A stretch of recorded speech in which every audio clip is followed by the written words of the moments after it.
ಸ್ನೇಹಿತರೆ ನಮಸ್ತೆ. ಜೇನುಗಿರಿ ಯೂಟ್ಯೂಬ್ ಚಾನಲ್ಗೆ ನಿಮಗೆಲ್ಲ ಸ್ವಾಗತ. ನಾನು ಚಲಂ ಹಾಡ್ಲಹಳ್ಳಿ. ಇವತ್ತು ಒಂದು ವಿಶೇಷವಾದ ಸಂಚಿಕೆ.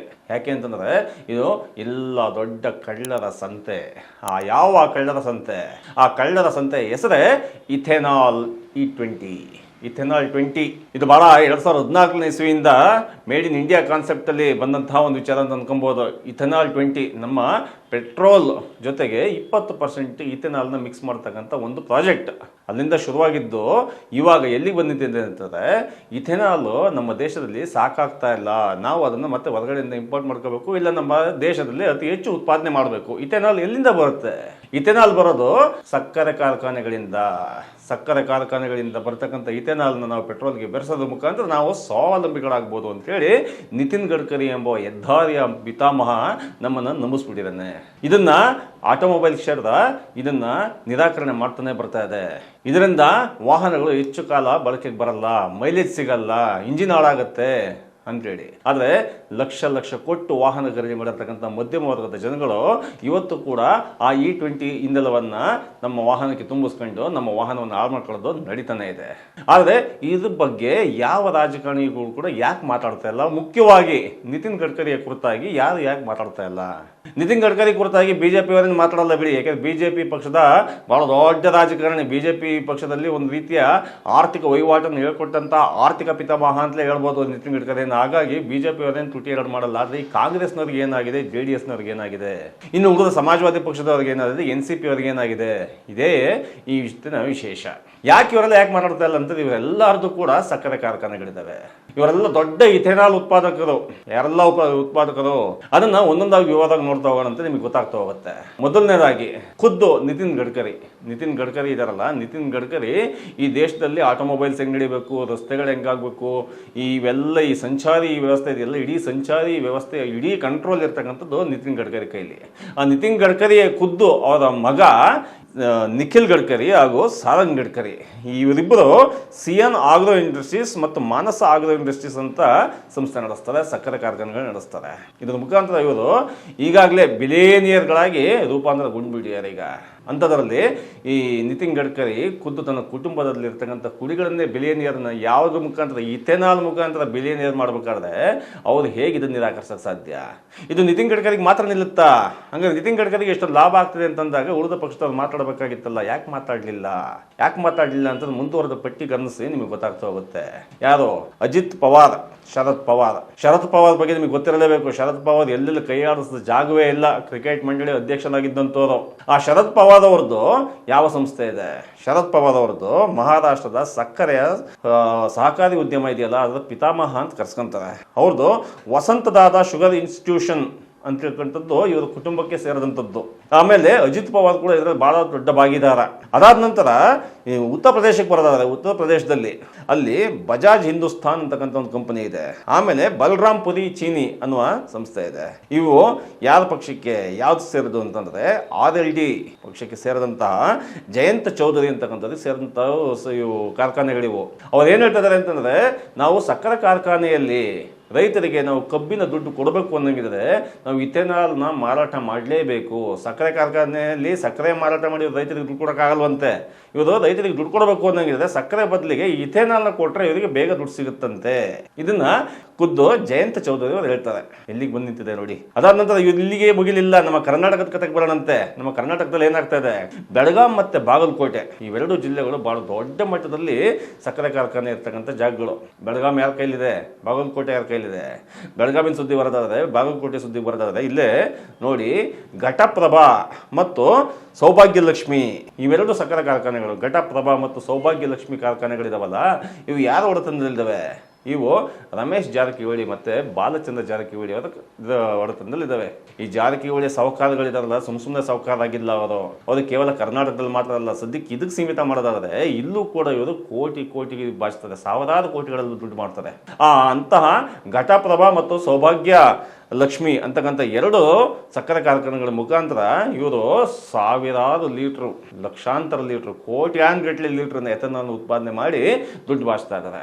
ಹೋಗ್ಲಿ, ಅವರು ಸತೀಶ್ ಜಾರಕಿಹೊಳಿ ಅವರೊಬ್ಬರನ್ನ ಬಹಳ ಸೈದ್ಧಾಂತಿಕವಾಗಿ ನಾವು ಒತ್ತುಮರಿಸ್ತಾ ಇದೀವಿ. ಅವರಿಗೆ ಬ್ಯಾಕಪ್ ಎಲ್ಲಿಂದ ಬರುತ್ತೆ?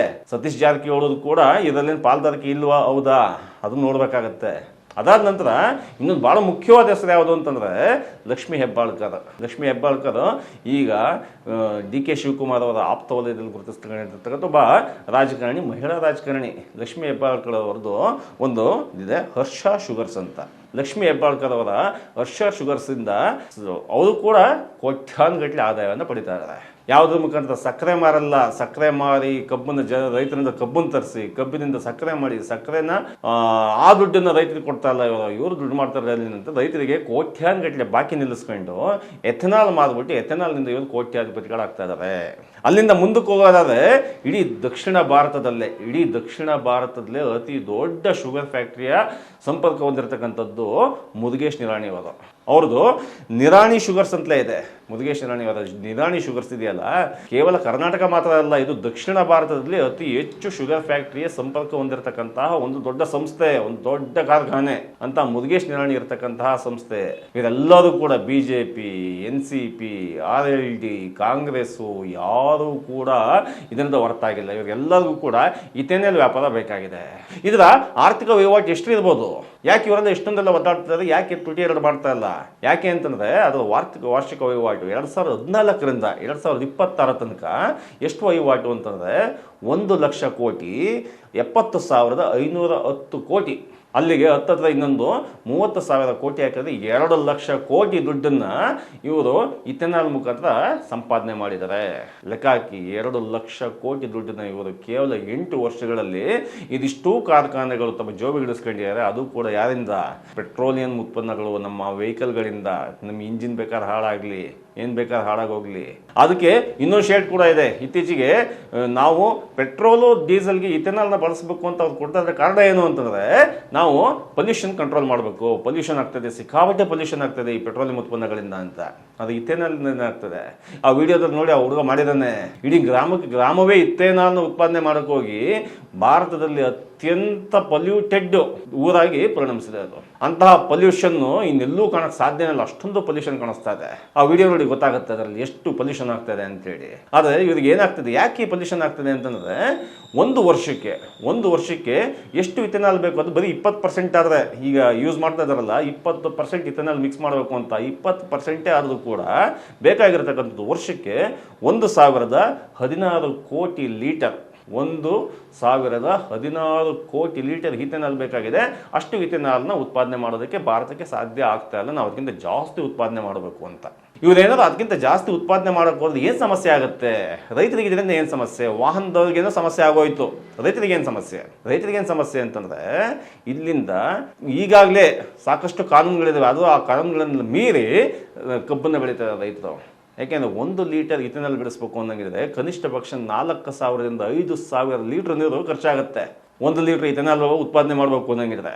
ಅಂದರೆ ಕಬ್ಬಿಗೆ ಬೇಕಾಗುವಂಥ ಸಾಕಷ್ಟು ಎಷ್ಟು ನೀರು ಬೇಕು ಕಬ್ಬು ಬೆಳೆಯೋದಕ್ಕೆ, ಭತ್ತ ಬೆಳೆಯೋದಕ್ಕೆ ಎಷ್ಟು ನೀರು ಬೇಕು. ಹಂಗಾಗಿ ನೀರು ಕಡಿಮೆ ಬಳಸ್ತಕ್ಕಂತಹ ಬೆಳೆಗಳನ್ನು ಬೆಳೀರಿ, ನೀರನ್ನು ಕಡಿಮೆ ಕೇಳ್ತಕ್ಕಂಥ ಬೆಳೆಯನ್ನು ಬೆಳೀರಿ ಅಂತ ಒಂದು ಕಡೆ ಕೃಷಿ ವಿಜ್ಞಾನಿಗಳು ಹೇಳ್ತಾರೆ, ಪರಿಸರವಾದಿಗಳು ಹೇಳ್ತಾರೆ. ಇನ್ನೊಂದು ಕಡೆ 1 ಲೀಟ್ರ್ ಇಥೆನಾಲ್ಗೆ 5-6 ಸಾವಿರ ಲೀಟ್ರ್ಗಳನ್ನ ಖರ್ಚು ಮಾಡಿ ನಾವು ಕಬ್ಬನ್ನೇ ಬೆಳಿತೀವಿ, ನಾವು ಭತ್ತನೇ ಬೆಳಿತೀವಿ, ಅದರಿಂದ ಇಥೆನಾಲ್ ಉತ್ಪಾದನೆ ಮಾಡ್ತೀವಿ ಅಂತ ಹೊರಟಿದಾರಲ್ಲ. ಈ ಸರ್ಕಾರದ ನೀತಿಗಳಿಗೆ ಏನನ್ಬೇಕು? ಇದಿಷ್ಟಕ್ಕೆ ನಿಲ್ಲಿಲ್ಲ ಅಂತಂದರೆ ಈ ದೇಶಕ್ಕೆ ಭರವಸೆ ಇಲ್ಲ. ಅದೇ ಕಾರಣಕ್ಕೋಸ್ಕರ ಪಕ್ಷಾತೀತವಾಗಿ, ಪಕ್ಷದವರು ಯಾರು ಯಾವ ರಾಜಕೀಯ ಪಕ್ಷದವರು ಬರ್ತಾ ಇಲ್ಲ, ಆದರೆ ಪಕ್ಷಾತೀತವಾಗಿ ಜನಗಳೇ ಈಗಂತೂ ಎಕ್ಸ್ ಅಂದರೆ ಟ್ವಿಟ್ಟರ್ ಅಲ್ಲಿ ಸಿಕ್ಕಾಪಟ್ಟೆ ಸೌಂಡ್ ಮಾಡ್ತದೆ. ಏನು ಅಂತಂದ್ರೆ ಜಂತರ ಮಂತರಲ್ಲಿ ಜುಲೈ 5ನೇ ತಾರೀಕು ಬಹಳ ದೊಡ್ಡ ಹೋರಾಟ ನಡೀತಾ ಇದೆ. ಆ ಹೋರಾಟಕ್ಕೆ ಜನಸಾಮಾನ್ಯರು ಹೋಗಿ ಧುಮುಕ್ತಾ ಇದ್ದಾರೆ. ಯಾಕೆ ಅಂತಂದರೆ ನೀವು ಇಥೆನಾಲ್ನ ರಾಜಕೀಯವಾಗಿ, ಆರ್ಥಿಕವಾಗಿ ಜನಗಳನ್ನ ಶೋಷಣೆ ಮಾಡೋದಕ್ಕಾಗಿ, ರೈತರ ಶೋಷಣೆ ಮಾಡೋದಕ್ಕಾಗಿ ಬಳಸೋದನ್ನು ನಿಲ್ಲಿಸಿ, ನಮ್ಮ ಕಷ್ಟಪಟ್ಟು 5 ಲಕ್ಷನೋ 10 ಲಕ್ಷನೋ ಕೊಟ್ಟು ಕಾರ್ ತಗೊಂಡಿರ್ತೀವಿ, 1 ಲಕ್ಷನೋ 1.5 ಲಕ್ಷನೋ ಕೊಟ್ಟು ಬೈಕ್ ತಗೊಂಡಿರ್ತೀವಿ, ಅದಕ್ಕೆ ನಿಮ್ಮ ಇಥೆನಾಲ್ ಸುರಿದ್ಬಿಟ್ಟು ನಮ್ಮ ಇಂಜಿನ್ ಹಾಳು ಮಾಡಿಬಿಡಿ ಅಂತ ಹೇಳ್ಬಿಟ್ಟು ಭಾಳ ದೊಡ್ಡ ಜನಪರವಾದ ಚಳವಳಿಯನ್ನು ಜಂತರ್ ಮಂತರಲ್ಲಿ ಇದೇ ತಿಂಗಳ ಜುಲೈ ತಿಂಗಳ 5ನೇ ತಾರೀಕಿಗೆ ಹೋರಾಟ ಶುರು ಮಾಡ್ತಿದ್ದಾರೆ. ಆ ಹೋರಾಟಕ್ಕೆ ಯಾವ ರಾಜಕಾರಣಿಗಳ ಬೆಂಬಲ ಕೂಡ ಇಲ್ಲ.